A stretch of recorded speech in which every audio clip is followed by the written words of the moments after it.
Sir government collector గారికి ఇప్పుడే మేము అర్జీ చేయడం జరిగింది. మాకు గత 5 సంవత్సరాలుగా హౌస్ హోల్డ్ మ్యాపింగ్ 2 ఫ్యామిలీలని 11 మందిని ఒకటే మ్యాపింగ్లో చేయడం కారణంగా దానికి ఎన్నిసార్లు గ్రీవెన్స్ పెట్టినా కూడా స్పిల్ట్ ఆప్షన్ లేదు, ఇది రావట్లేదు అనడంతో దాదాపు మాకు 2 ఫ్యామిలీలు కలిసి 7 మందికి ఒక్కరికి కూడా తల్లికి వందనం పథకం వర్తించటం లేదు. అదే కాకుండా ఏ స్థలానికి పెట్టినా కూడా, ఏ ఇంటికి పెట్టినా కూడా, ఏది పెట్టినా కూడా మ్యాపింగ్ 2 ఫ్యామిలీలు ఒకటే మ్యాపింగ్ ఉండడం కారణంగా మాకు ఆన్లైన్లో ప్రాబ్లం చూపించడం బట్టి కలెక్టర్ గారు కూడా ఇప్పుడే చెప్పారు, అది స్టేట్ నుంచి రావాలి, మేమేం చేయలేమంటున్నారు. కాబట్టి మేము సచివాలయంలోనే ఇచ్చినాము, కలెక్టర్ గారికి ఇచ్చినాము, అందరికీ చెప్తున్నామండి మా సమస్యని. ఇది పై స్థాయి వరకు కూడా సీఎం గారు మాకు దయ ఉంచి ఈ 2 ఫ్యామిలీలని డివైడ్ చేసి స్పిల్ట్ ఆప్షన్ కూడా రావాల్సిందిగా కోరుతున్నాం. పేరు ప్రసాద్, మా అన్న పేరు వీరయ్య.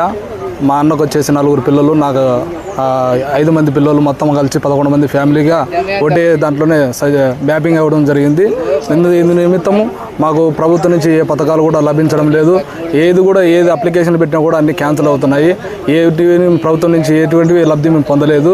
ఈ ఆప్షన్ డిబేట్ చేయాల్సిందిగా కోరుతున్నాము. అలాగే పై స్థాయి వరకు సీఎం గారు మమ్మల్ని మా పై దయ ఉంచి ఇంతమంది పిల్లలకి మాకు న్యాయం చేయాల్సిందిగా కోరుతున్నాము. ఇంతవరకే గత 5 సంవత్సరాలు గత ప్రభుత్వం నుంచి ఎప్పటికీ మేము 1 రూపాయి తినింది లేదు గవర్నమెంట్ ఇది. ఈ మిగతా పిల్లలందరూ పడుతుంటే వాళ్ళు చాలా బాధపడుతున్నారు, మానసికంగా ఇబ్బంది పడుతున్నారు. వాళ్ళకు పడింది వీళ్ళకు పడిందని వాళ్ళు ఆందోళన చెందుతున్నారు.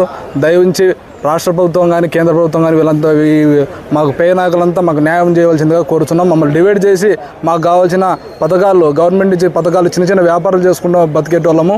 మాకు పైనుంచి చిన్న పథకాలు కానీ ఏది కూడా లబ్ధి పొందలేదు.